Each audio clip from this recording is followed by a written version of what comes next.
ago, and she said, I'm married 12 years, not 13. 12. Like 12 years. She was just like, that's straight, Michael. What's that? Get that straight. I know. Listen, I get my life right. I'm in trouble. But hearing from those who have been married and our elders and those who have wisdom goes a long way. And I asked Jim and Sherry if they would share with us today, because y'all been married 44. 44 years. Wow. Yeah. So we appreciate it's a long you time. all. We'll let you guys take over. Okay. All right.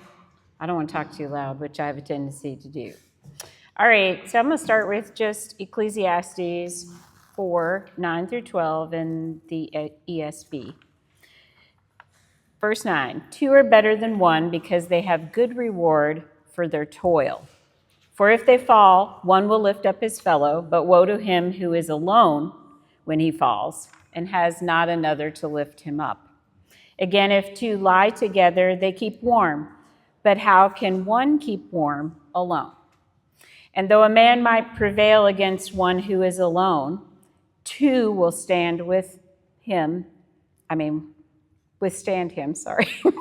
and a threefold cord is not easily broken. So the threefold cord can be you and a companion and God. It can be a lot of things, but a husband, a wife, and God can be a threefold cord. And if you have a marriage with God at the center, it is certainly more resilient and strong. You have to bear with me as I turn. This passage confirms that couples not only can accomplish more together from shared labor and responsibilities of life, but they also give each other emotional, physical, and spiritual support through the journey of life together.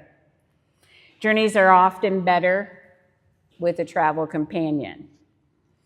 Even better when the pair places God in the position of the captain, the navigator, the strong anchor for storms, their tour guide, and the true north of your compass. He gives you a guidebook too, complete with maps for you to look at. I think you can compare a marriage to traveling around the world, but not just one time. It's 365 days a year for however long you both shall live, which in our case could be has been a long time, which is great.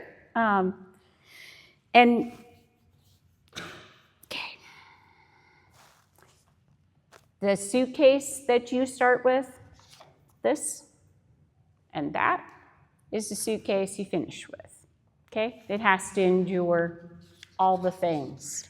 So you need to be sure that it's strong.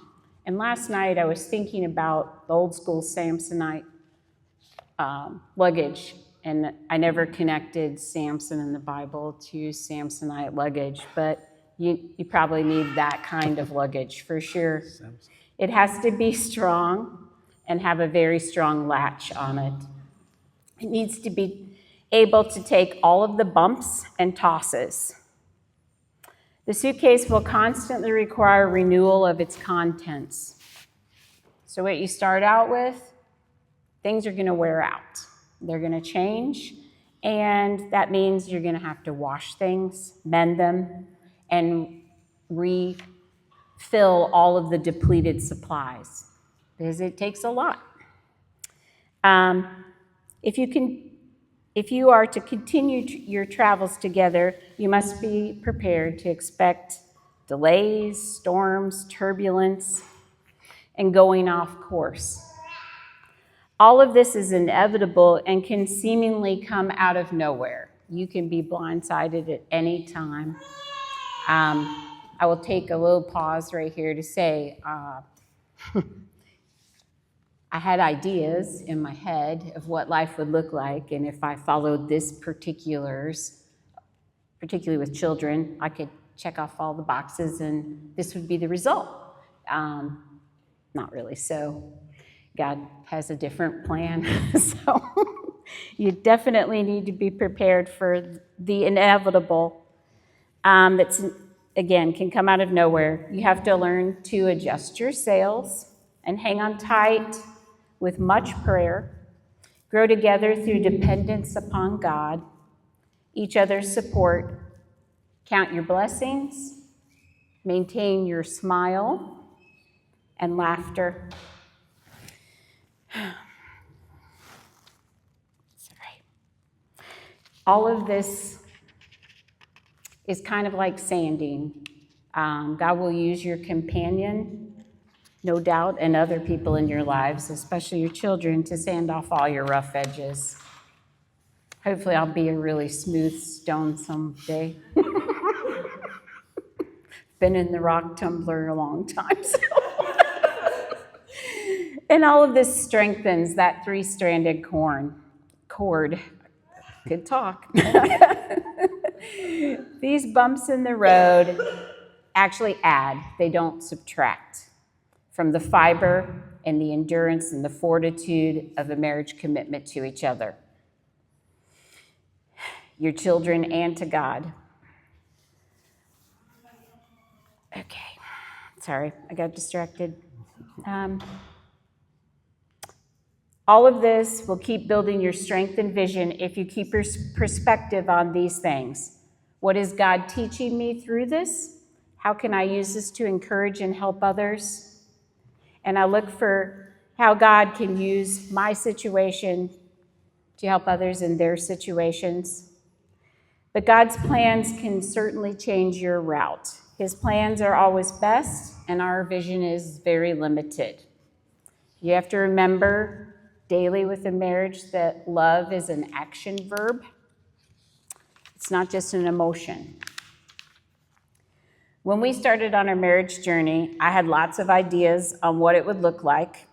I probably should have known that it would veer from my plans when, first off, I never dreamed I would marry just 2 years into college. Sherry's world, 4 years, get that done, then get married. But we did, and we lived in my in-laws' house with my annoying 16-year-old brother-in-law, who I love, in case he listens to this, but he would know that I probably thought he was annoying. He knew he was annoying. So, yeah. Anyhow, my plans at that point in my life were to finish college. This was when we got married. To finish college in 2 years, start a career, then purchase a house, and maybe consider kids after 5 years. I think God laughed out loud on that one. By our first anniversary, I was expecting child number 1. I did get college completed in 3 years, and as I crossed the stage to accept my diploma, I was expecting child number 2.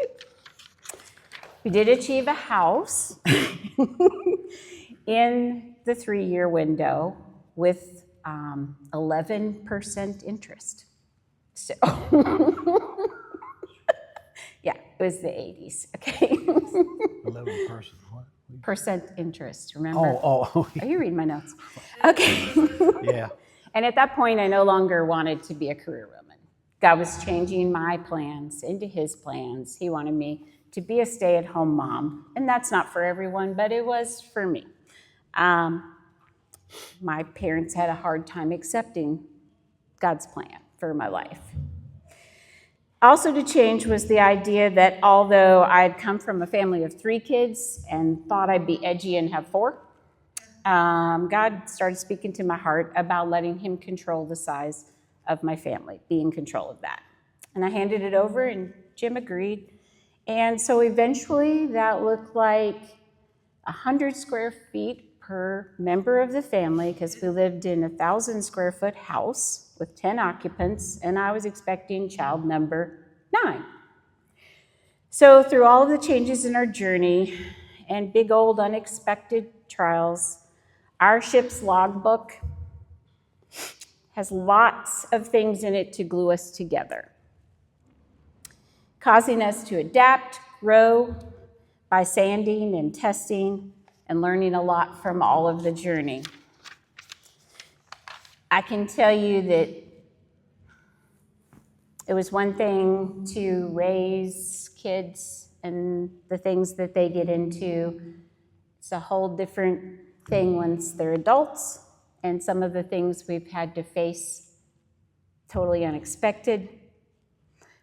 I found myself years ago when we were in Texas, out in a big field.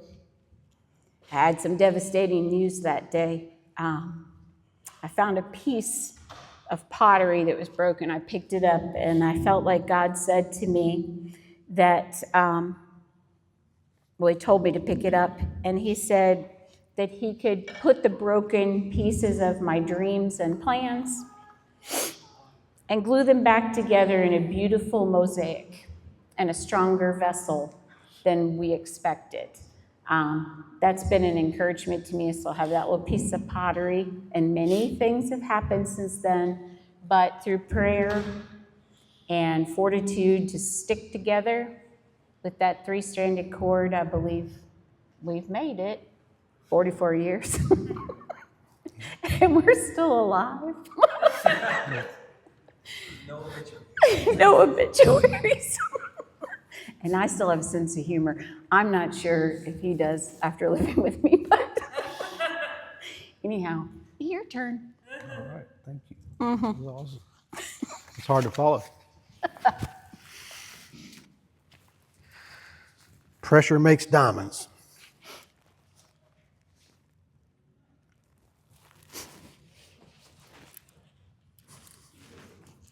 Pressure makes diamonds harder than stone, and they only get finer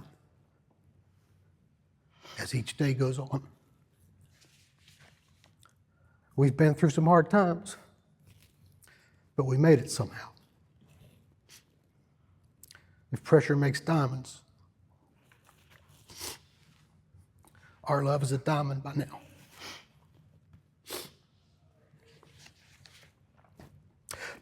20 years ago, into mine and Sherry's marriage, that became my heart song. Whether we were fishing a crawdad out of the toilet tank after flushing it with creek water, or changing hundreds of cloth diapers as our well went dry every day, we pressed on. And we made it through some lean years. I've often wondered why people who come from the same situations and circumstances can take two totally different paths. Sherry and I came from different family backgrounds. She from a broken home, and I from a family based in a long, enduring, but very rocky marriage. I have always been thankful that she refused to let the world tear us apart. We both had resolve to keep and maintain a stable home. Troubles certainly came our way. But as Sherry's grandmother would say, these too shall pass. And they did, and they still do. Although we both had resolve and determination, mine was put to the test in 1984. This was a pivotal time frame for us. I was playing music in a restaurant lounge, rationalizing that this is how we would make ends meet. A brief encounter with a young lady as I was taking a break caused me to tell my partner in song that I was done. It was just one of the steps of faith we took during a period where we also became more generous. We had heard a sermon entitled Robbing God, and it changed our finances from then on to this day. The blessings that come with giving are surely one reason that tensions for us were somewhat relieved, and we were able to make it this far together. It may well be that resolve, determination, and perseverance come down to a four-letter word. W-I-L-L. Will we or won't we?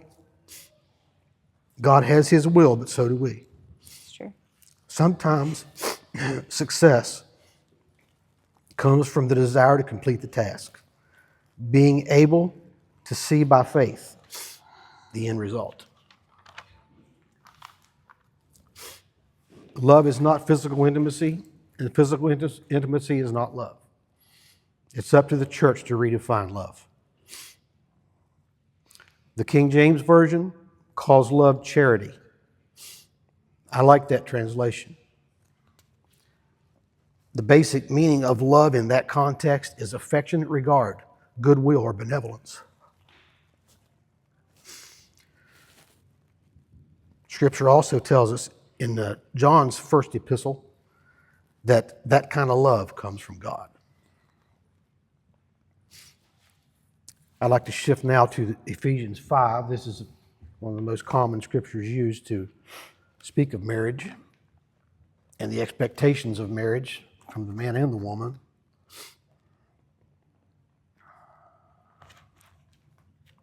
I'm going to do a one-liner. This is something that I hate in the church. Michael and I have talked about this. But then we're going to carry on. We're not just going to leave it there.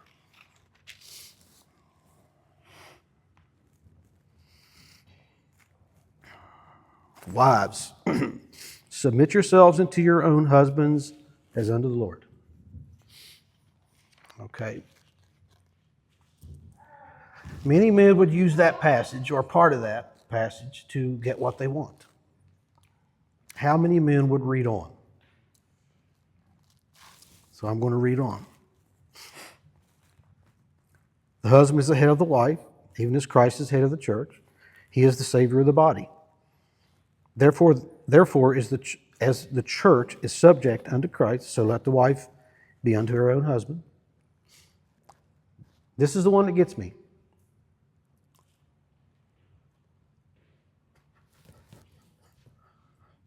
Husbands, love your wives. Excuse me. Love your wives even as Christ loved the church. That's quite a charge. That's quite a charge.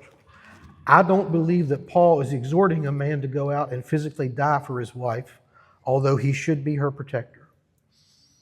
I believe Paul is saying, give her your life.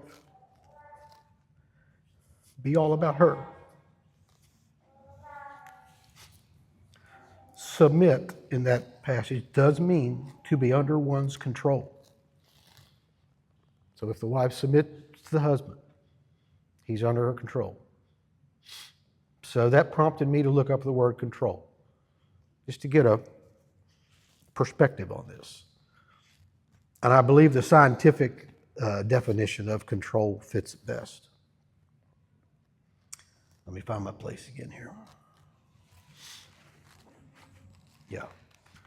Control in science means to keep a variable constant. And that doesn't line up with the thought of always seeking to have one's physical needs met. We all have variables, obviously. I've heard many men talk about their wife's up and downs. But it's still our charge to try to keep that constant. Different meaning than what some people try to present for that passage. With your authority, men, comes great responsibility. In Peter's first epistle, he exhorts men to honor their wives so that their prayers will not be hindered. And I know of no such warning to wives.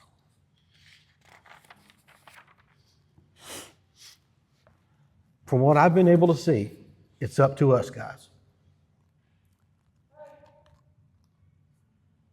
The battle against family may very well get more intense as prophecy is fulfilled. If we men are determined to be the last one standing when the smoke clears, then there's going to be some families left still together when the offensive is over. And maybe we can see revival that's long overdue in America. that leads to awakening.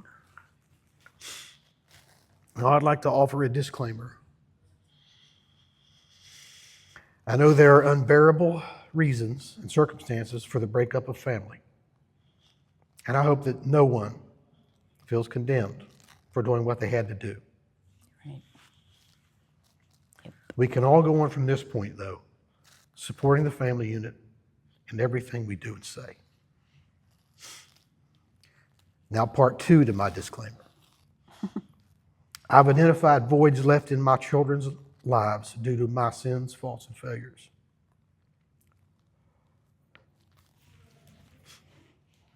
I suffer in my body largely because of a spirit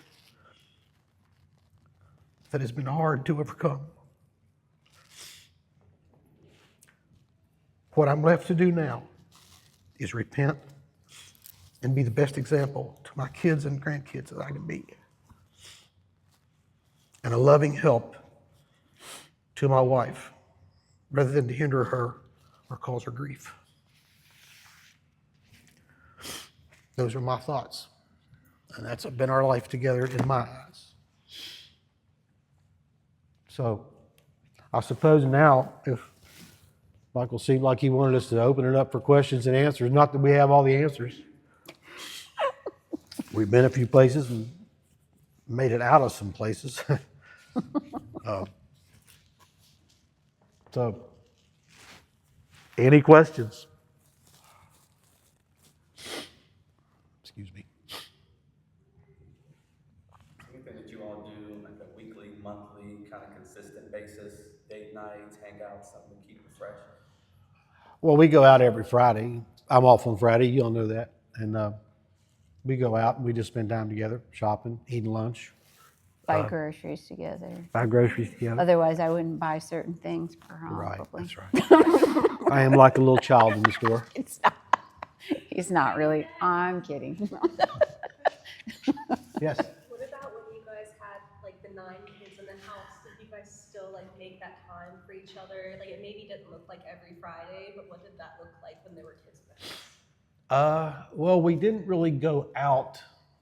I mean, we did sometimes. Yeah, not as much because I tell you, I don't know how she felt. It was just, my life just became all about our kids. It was just. yeah, but they had bedtimes, so we would watch. Yeah, There was some of them pushed that. Usually the youngest 2, okay, would push that boundary and want to watch TV at 11 o'clock at night. Anyhow, Yeah. we think He was special. as time went on, it was to get their more individual attention. They found that was a time frame they could, But we would watch TV together later in the evening. The kids go to bed, we stay in did their that. bed. Hopefully we'll sort of. Anyhow, so we did try to spend some time together, like that. And I mean, as far as there wasn't much going out. Occasionally, we would do that. And we did have a wide variety of ages, so that later on, the trustworthy third child, being the girl, could be a kind of in charge. She probably could give you some stories. I did put the oldest in charge one time as a young adult, and I said, "Can you watch the kids? It's a good day in the backyard, whatever."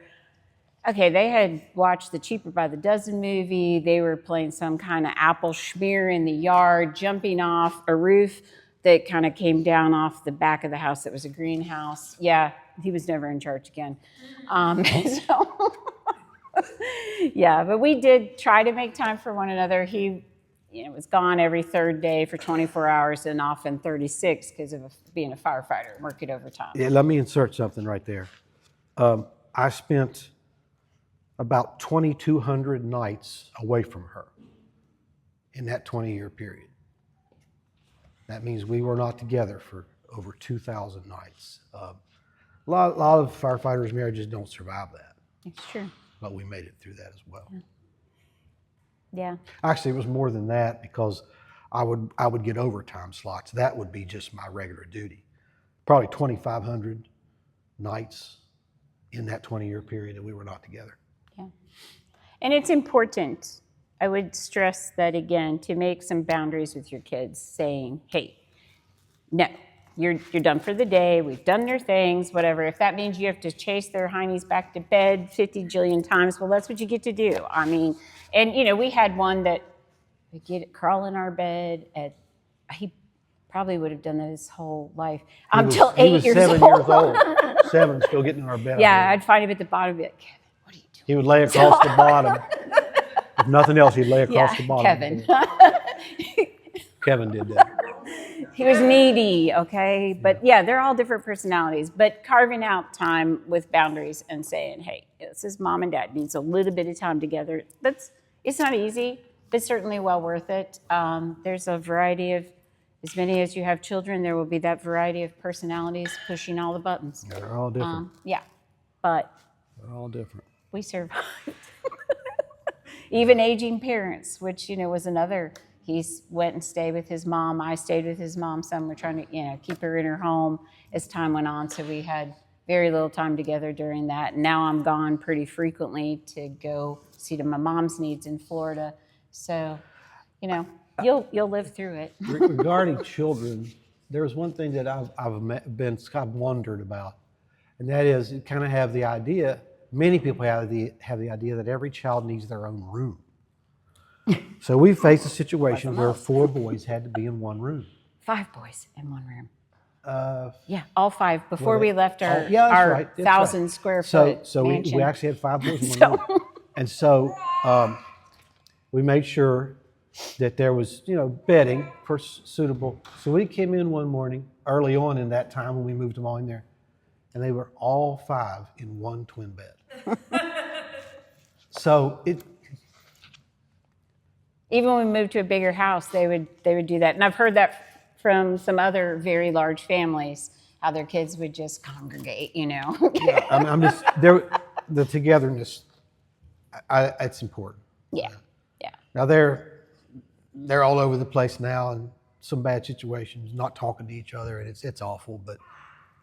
But I don't think it was because they all 5 got into bed together. I think that probably strengthened it at least for a while. Yeah. Is there anything you all would do to ensure that you all would grow in the Lord together? Would you have any habits or routines in place, like praying together? Well, we don't. We have our own prayer times. We don't get together and pray. I mean, I spend about an hour and a half praying In the morning. and she's not up yet. So, but Welcome to my life. she has her own prayer time. Yeah. But we did do family devotions with the kids. We would, read Yeah, we had family Bible devotion story every and so forth, and then have a little prayer time. And But as far as our personal growth, I mean, she's always been let me go and if I need to go get with some guys, or she needs to go get with some girls, to kind of do things, things that don't click between us, And that's very important if you're going to stay with God in your unit, is getting that time with if you're a guy, with other guys, and a woman with other women, to kind of strengthen that and feed off of that. Because I feel like that's, the original church that we were in when we started having lots of kids, that camaraderie and learning from other women and other people really helped strengthen, And I didn't fiber. I didn't mean to insinuate we never pray together. we recently, we're just broken over a son that needs to come back.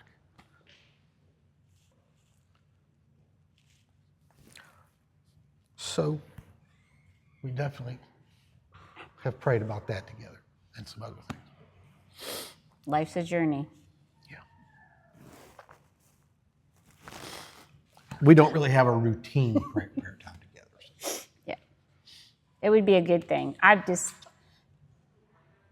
Well, it's I'll just give that I'm the an truth. early bird and she's not. he is, I yeah. spend a lot of time Yeah. in the morning with devotion, and she's And in I've bed. had a mental blockage, I guess, since I was a kid, and came home and told my mom. I went to a Good News club when I was 7, and asked Jesus into my heart, came home and told my mom, and we went to church regularly, but she said, we don't talk about that. And since that time, it's a stumbling block for me, to do outward prayer and so forth with people. I have to move past it. Anyhow. Prayer together, it's a good thing, yes. Don't be like me, okay? Are we free now? I'm just kidding. I would answer more questions. But... It's like a hostage situation. I know. Oh, yeah. Yeah, it's hard to be under a microscope. I've heard all the things in our married life you can imagine when people are like, you have 9 kids, the things they say. Firefighters are particularly smart alecks. Yeah. But I mean, I've had Christians say, do y'all have TV? I mean, like, Yeah. really? Did you know how that happens? Don't you understand that? So we have some kids with larger families, 4 or 5 kids, and they've heard all the things too, of course, people are crazy. But it I had well people worth ask me it. if I was Catholic, if I was Mormon. Mormon, yes, all the things. Yeah, the TV thing. Yeah, there was all kinds. You just look at them like, okay. You're like, I just really like kids, okay? Yeah, that's it. Or take them to the grocery store, a pile of them, and somebody say, are they all yours? I'm like, I would not collect children in the Why would you neighborhood bring and take 8 them to a kids to the grocery grocery store. store? I can assure you, okay, that will not be a thing. So, or you don't look like you've had 9 kids. So my resolve was I was never going to look like that, and neither were they. So they would tell you, Mom never took us to the store with stuff on our face or lack of shoes or our hair uncombed. I was pretty specific, like, we will look nice, okay? You will not look like I at just least it pulled you looked out like from you're under a Catholic. rug. So, yeah.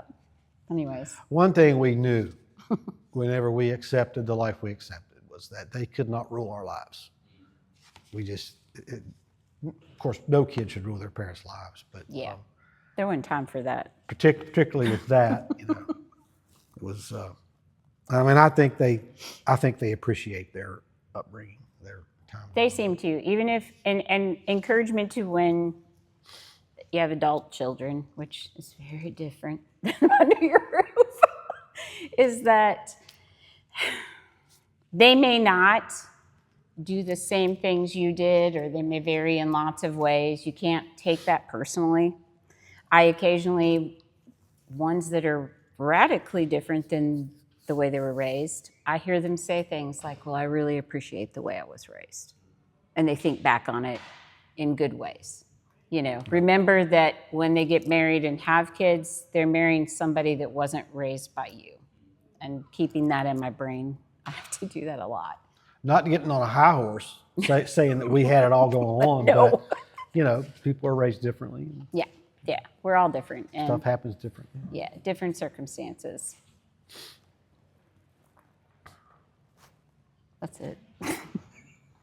All right. Hostage situation Getting is quiet over. in here. Are What's you? that? Again, keeping your sense of humor and remembering that the commitment isn't just to this person that you've chose your life with. I mean, obviously there's that, but if you got God in the middle and then you have children and grandchildren, I mean, when I get, honesty moment, when I get really, really angry with them, which isn't that frequently, Go ahead.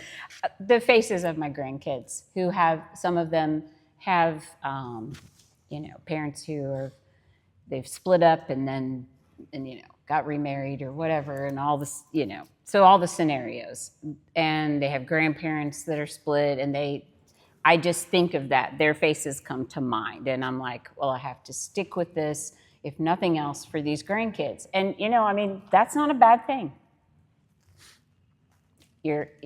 What holds you together, it's that glue of all those years, and you have logs and logs of memories together, right? Mm-hmm. Yeah. Yeah. Yes. Mr. Farmer. Yes, this little boy right here on the front row. I remember when I was a little boy. Yeah, that's true. Well, sort of.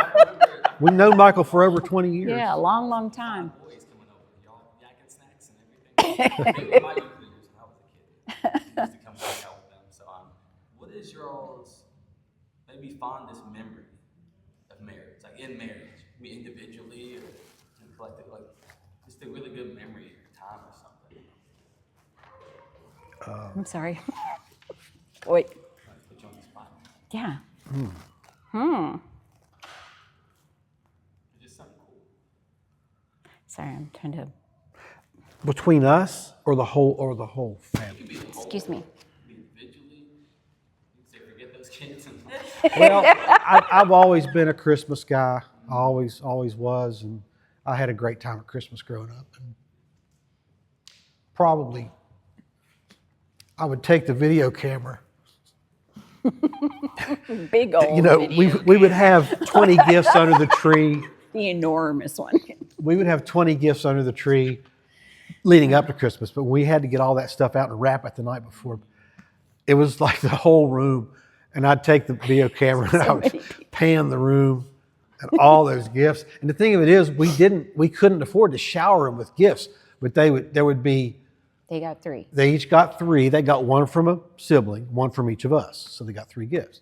But that's 27 gifts just for the kids, and then there's their gift to us and our gifts to each other, and so forth. And so it's like this. It was fun. It was fun, and that's definitely probably at least way up there my best memories of growing up with them. Yeah. Oh, wait a minute, I forgot about something.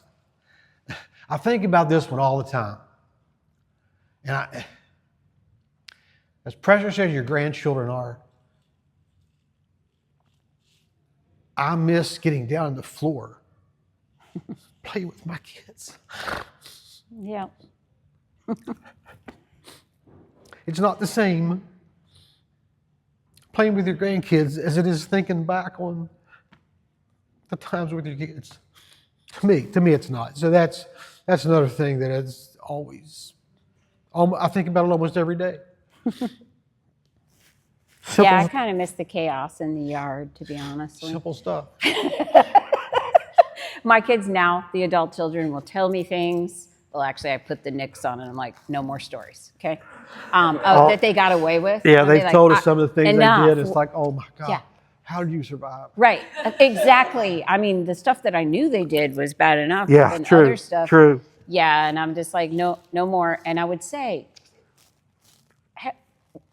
how did you get away with that? They'd be like, Mom, you're in the backyard with your tea, okay?